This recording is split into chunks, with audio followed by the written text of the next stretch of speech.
لیکن چونکہ بہو اچھی چاہیے تھی اس کو، اس لیے اپنے بیٹے کو کہلا بھیجا کہ شادی تک کم سے کم داڑھی منڈا لو، شادی کے بعد پھر داڑھی تم رکھ لینا۔ اب معلوم ہے عالموں کی صحبت میں رہنے کے بعد وہ نوجوان ایسا کندن بن چکا تھا کہ اپنے باپ سے باپ کو کہلا بھیجا، جا کے کہہ دو میرے ابا سے کہ اللہ کی معصیت میں کسی مخلوق کی اطاعت نہیں کی جائے گی، کسی مخلوق کی لا طاعت فی معصیت اللہ، یعنی ماں باپ کا احترام اپنی جگہ، ماں کی پیشانی چومی جائے گی، ماں کا پاؤں چوما جائے گا، باپ کے ہاتھ اور پاؤں پیشانی کو چوما جائے گا، لیکن جب وہ نافرمانی کا حکم دیں گے تو نبی کی ہدایت کے مطابق ان کی بات نہیں مانی جائے گی۔ میرے باپ سے کہہ دینا مجھے زندگی بھر کنوارا رہنا پڑے، میں کنوارا رہ جاؤں گا مگر سنت رسول کا میں قتل نہیں کروں گا۔ میرے بھائی دیکھیں عالموں کی صحبت میں رہنے کے بعد ایک آدمی کو سنت رسول پہ چلنے کا کتنا حوصلہ اور کیسی اسپرٹ ملتا ہے۔ میں آپ سے کہنا چاہتا ہوں ابھی اللہ کی رحمت جھماجھم برس رہی ہے، نور کی بارش ہو رہی ہے، حضور نائب اعلیٰ حضرت نائب مفتی اعظم ہند اور عقیدت اور آگے بڑھ جائے تو میں کہہ دوں اس علاقے میں غوث اعظم کی نیابت کا فریضہ انجام دینے والے نوری صورت لے کر حضور سلطان قبلہ ہمارے پاس موجود ہے۔ اس سے بہتر نورانی گھڑی شاید کبھی میسر ہو یا نہ ہو۔ اگر تم کو میری یہ دونوں باتیں پسند آ گئی ہے، میں آواز دیتا ہوں مجمع میں کہ جن نوجوانوں کی سینوں میں میری بات اتر گئی ہے، نائب اعلیٰ حضرت کی موجودگی میں وہ کھڑے ہو کر عہد کریں کہ میں مسلمان ہوں، آج سے میں داڑھی منڈانا ترک کرتا ہوں اور نبی کی سنت کو رکھنے کا میں عہد کرتا ہوں۔ میں سمجھتا ہوں کہ سنت رسول کی برکت سے وہ خوب سبحان آپ کے چہرے پہ تو جن کے چہرے پہ داڑھی نہیں ہے ہمارے ماشاءاللہ سبحان اللہ اسی طرح اور بھی 10-20 نوجوان کھڑے ہو جائیں۔ میں آپ سے کہتا ہوں ماشاءاللہ سبحان اللہ اس وقت حضور آپ جو آپ آگے ہم حضرت کے پاس آگے حضرت کی برکتیں آپ سمیٹیں اور آگے وعدہ کریں کہ انشاءاللہ میں سرکار کی سنتوں پہ چلنے کا میں عہد کرتا ہوں۔ اب میری موت آ جائے گی اور موت تک میں اپنی داڑھی میں قینچی نہیں لگاؤں گا۔ نعرہ رسالت مسلک اعلیٰ حضرت حضور امین شریعت فیضان امین شریعت سبحان اللہ۔ جتنے بھی نوجوان ہیں نورانی گھڑی سے وہ فائدہ اٹھائیں اور میں جانتا ہوں کہ آپ کی زندگی میں انقلاب پیدا ہوگا اور یہ نوجوان جو آپ کے سامنے آپ کو آواز دے رہا ہے اس نورانی گھڑی سے آپ فیضیاب ہو جائیں۔ آپ مت سمجھیں میں صرف مدرسے کی چٹائی پہ بیٹھا ہوں، نہیں، میں نے کالج اور اسکول اور یونیورسٹی کی دہلیز پہ قدم رکھے، میٹریکولیشن انٹرمیڈیٹ گریجویشن اور انگلش لٹریچر میں نے MA PG کیا ہے اور جس وقت میں MA کا ایگزام MA ان انگلش میں داڑھی اور شیروانی اور سر پہ ٹوپی کے ساتھ میں جب ایگزام دے رہا تھا تو کافی لوگ حیرت سے چہرے کو دیکھتے تھے ایک مولوی انگلش لٹریچر میں MA کا ایگزام دے رہا میں علم کی جگہ یہ دل ہے، علم کی جگہ یہ دماغ ہے، نہ کہ چہرے مہرے، نہ کہ داڑھی کے منڈانے سے کوئی باکمال نہیں ہوتا، بلکہ مرد کی پہچان ہے کہ وہ داڑھی رکھے، اولیاء و صالحین کے طریقے پہ چلیں۔ آپ کی یہ زندگی میں اتنی سچی اور روحانی خوشی آپ محسوس کریں گے آج کے بعد تو آج تک آپ نے اس روحانی خوشی کا منہ تک نہیں دیکھا ہوگا۔ ماشاءاللہ یہ سب میرا کچھ نہیں، حضور امین شریعت کا فیض لٹ رہا ہے آج اس مجمع میں، یہ سارے نوجوان اس سے فیضیاب ہو رہے ہیں۔ ایک بہت بڑا کام آج کی سوسائٹی کا آج کے جلسے کا ہو رہا ہے کہ لوگوں پر پیر و مرشد ہمارا زندہ باد، مرشد ہمارا حضور سبطین رضا خاندان اعلیٰ حضرت بریلی شریف اللہ تبارک و تعالی ان تمام نوجوانوں کو اس عہد پہ زندگی کی آخری سانس تک قائم رہنے کی توفیق عطا فرمائے اور اس کی برکتوں سے ان سبوں کو دونوں جہان میں مالا مال فرما دے۔ حضرات میں آپ سے کہہ رہا تھا کہ الٹریسی اور اگنورینس یعنی جہالت اور لا علمی کی وجہ سے آدمی کچھ سے کچھ بک جاتا ہے، لیکن علم چاہے وہ دنیا کا ہو یا دین کا، اگر اس میں گہرائی، پختگی، اسٹیبلٹی ہے، ڈیپتھ ہے، تب وہی آگے ریئلٹی اور حقیقت کی تہ میں جاتا ہے۔ اب دیکھیں کہ اس صاحب کو جب کہا گیا کہ آپ کو بور نہیں ہوتا کہ اتنے بڑے سینٹر پہ آپ جا رہے ہیں، آپ بور فیلنگ نہیں کرتے، داڑھی رکھنے میں آپ کو شرم محسوس نہیں ہوتی ہے اس فیلڈ میں جہاں پہ سارے لوگ یہودی اور کرسچن ہیں، داڑھی منڈانے کا ماحول ہے؟ ان کا جواب سنو، انڈیا کے کسی یونیورسٹی کا پروڈکٹ وہ نہیں تھا۔ علم جب بڑھ جاتا ہے اثری کنٹمپرری نالج تو امریکہ اور لندن کی یونیورسٹیاں اس کی آخری سرحد مانی جاتی ہیں۔ انڈیا میں اگر اعلیٰ تعلیم حاصل کرنے کے لیے کسی کو باہر جانا ہوتا ہے تو پہلی پسند آکسفورڈ اور کیمبرج اور کولمبیا یونیورسٹی ہوتی ہے، یعنی امریکہ کی کولمبیا یونیورسٹی اور آکسفورڈ اور کیمبرج انگلستان انگلینڈ کی یہ یونیورسٹیاں کنٹمپرری نالج کے لیے سب سے پہلی ترجیح مانی جاتی ہیں۔ اس ملک میں سنت رسول کا نمونہ بن کر ایٹمک سینٹر کا ایک بڑا سائنسداں جا رہا ہے، جب ان سے اس پاکستانی نے پوچھا، پلٹ کر وہ بہت بڑا سائنٹسٹ یہ جواب دیتا ہے، مجھے معلوم ہے کہ جس مرکز پہ میں جا رہا ہوں وہاں یہودی رہتے ہیں، مجھے معلوم ہے جس مرکز پہ میں جاتا ہوں وہاں عیسائی رہتے ہیں، اور سنو اگر عیسائیوں کو عیسائیت پہ عیسائی لباس پہ ناز ہے، اگر یہودیوں کو یہودیت پہ اور یہودی لباس پہ ناز ہے تو میں محمدی ہوں، مجھے محمدیت پہ محمدی لباس پہ ناز ہے۔ میں محمدی ہوں، مجھے محمدیت اور محمدی لباس پہ ناز ہے۔ اس لیے کہا ہے بزرگوں نے، دانشوروں نے، کہ little knowledge of science makes a man a astray. Science کا تھوڑا علم آدمی کو گمراہ کر دیتا ہے، لیکن سائنس کا گہرا علم ایک آدمی کو اللہ کی معرفت سے قریب کر دیتا ہے۔ اس لیے میں آپ سے کہوں گا کہ آپ ہر چیز کی سچائی تہ تک قدم رکھیں اور وقتی ریلیکسیشن اور وقتی تفریح سے پرہیز کرتے ہوئے سنجیدگی اور متانت کا دامن کبھی ہاتھ سے نہ چھوڑیں۔ بزرگوں کی بارگاہ کے آداب بتائیں ہمارے بزرگوں نے، جب وہاں جاؤ تو چکنی چپری باتیں مت کرو، زبان قینچی کی طرح مت چلاؤ۔ بزرگوں کا دربار اپنے کہنے کا نہیں ہوتا ہے، بزرگوں کی بات سننے کا ہوتا ہے۔ آج جب ہم لوگ جاتے ہیں کسی کے پاس تو آدمی بولے جا رہا ہے، یعنی بولنے میں کمال محسوس کرتا ہے۔ یہ نہیں کہ بزرگوں کے تجربات، ان کے مشاہدہ، ان کے ایکسپیریمنٹ، ان کے ایکسپیرینس کو سنیں اور اپنی زندگی میں اس سے سبق حاصل کریں، ایک ایک جملے کو نوٹ کریں۔ نہیں، وہاں جا کے ان کی کیا سنیں گے؟ اپنی جہالت کی وجہ سے وہ اپنی سنانا شروع کر دیتا ہے، جبکہ ہمارا حدیث پاک میں آیا ہے کہ خاموشی پہ قائم رہنا 7 سال کی عبادت سے بہتر ہے۔ خاموشی پہ قائم رہنا، غور و فکر کرنا، ریسرچ کرنا، پہاڑ پہ غور کرنا، سمندر پہ غور کرنا، زمین کی نرمی پہ غور کرنا، آسمان کی بلندی پہ غور کرنا۔ آج سائنسدانوں نے کہا ہے کہ زمین کیسے بنی، آسمان کیسے بنا، پہاڑ کیسے گاڑ دیا گیا، یہ سورج و چاند کی روشنی کیا ہے، یہ سائنس کا ٹاپک آج ہے۔ لیکن تمہیں جان کر یہ تعجب ہوگا کہ یہ زمین پر ریسرچ، آسمان پہ تحقیق، پہاڑوں پہ غور کرنے کا پیغام سائنسدانوں نے کسی ہٹلر کے گھر سے نہیں، وہ قرآن کریم سے سیکھا ہے۔ اور اگر بات چلی ہی ہے تو مجھ سے پوچھو اور میں تم سے بتاتا ہوں کہ حکمت اور غور و فکر کا جو معیار آج سائنس نے قائم کیا ہے اس کے دروازے کہاں سے کھولے گئے ہیں؟ سرکار اعلیٰ حضرت کے سائنسدانی۔ آج میرا ٹاپک ہے، میں اس ولی کامل کی زندگی کے ان سائنٹیفک گوشوں کو میں اجاگر کرنے جا رہا ہوں۔ پہلے میں آپ کا موڈ بنا دوں کہ کس طرح میرے قرآن نے ریسرچ کا دروازہ کھولا ہے۔ یہ کانکر کا یہ پہاڑ ہے، یہ پہاڑ کیا ہے معلوم ہے؟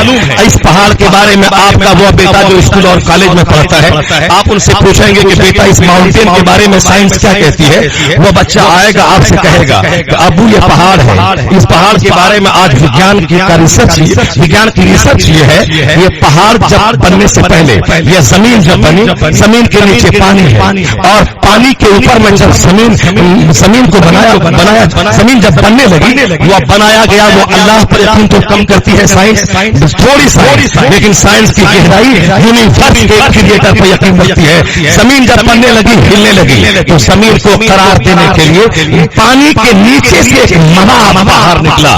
وہ سولیڈیٹی یعنی ٹھوس کی شکل اختیار کیا اور یہ پہاڑ جب پہاڑ بنا تو یہ جمع ہوا پہاڑ چونکہ زمین کے نیچے پانی تک اس کی بنیاد ہے اور یہ پہاڑ پیلر کا کام کر کے اس زمین کو ہلنے سے روکتا ہے, ہلنے سے بچاتا ہے.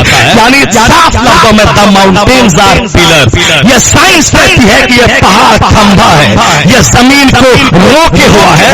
یہ بات کب معلوم ہوئی؟ آج 100 سال کے اندر معلوم ہوئی. لیکن جس قرآن کریم کو زندگی میں آخری سام تک سرکار اعلیٰ حضرت نے فتویٰ رسمیہ میں الدولة مکیہ میں اور اپنی تقریر و تحریر میں جس قرآن کریم کے ریفرنس سے اپنی کتابوں کو بھرا ہے, آئیے ہم پوچھتے ہیں اس قرآن سے, اے قرآن تو بتا دے یہ پہاڑ کے بارے میں تیرا کیا کہنا ہے. تو میں نے جب قرآن سے پوچھا, میرا قرآن کہتا ہے 30واں پارہ سورہ نبا اما یتساءلون عن النبأ العظیم الذین هم فیہ مختلفون کلا سیعلمون ثم کلا سیعلمون الم نجعل الارض مہادا والجبال اوتادا. یعنی اللہ فرماتا ہے کس چیز کے بارے میں یہ کافر بات کر رہے ہیں؟ بڑی خبر کے بارے میں, قیامت کے بارے میں. اب بات چلی ہے قیامت کی, اس کے آگے اللہ فرماتا ہے الم نجعل الارض مہادا, کیا ہم نے زمین کو بچھونا نہیں بنایا ہے؟ والجبال اوتادا, کیا ہم نے پہاڑ کو ٹوٹا نہیں بنایا ہے؟ اللہ فرماتا ہے دوسری جگہ وجعلنا فی الارض رواسیا ان تمید بہم, ہم نے پہاڑ کو لنگر انداز کر دیے تاکہ زمین لڑکنے سے بچ جائے. اب میں آپ سے کہنا چاہتا ہوں جو فکر آج سائنس پیش کر رہی ہے, میرا قرآن 1400 سال پہلے کہا ہے یہ پہاڑ ٹوٹا ہے, اس پہاڑ کو زمین کے نیچے گاڑ دیا گیا ہے تاکہ زمین لڑکنے سے بچ جائے. ہم جہالت و لا علمی کی وجہ سے جان نہیں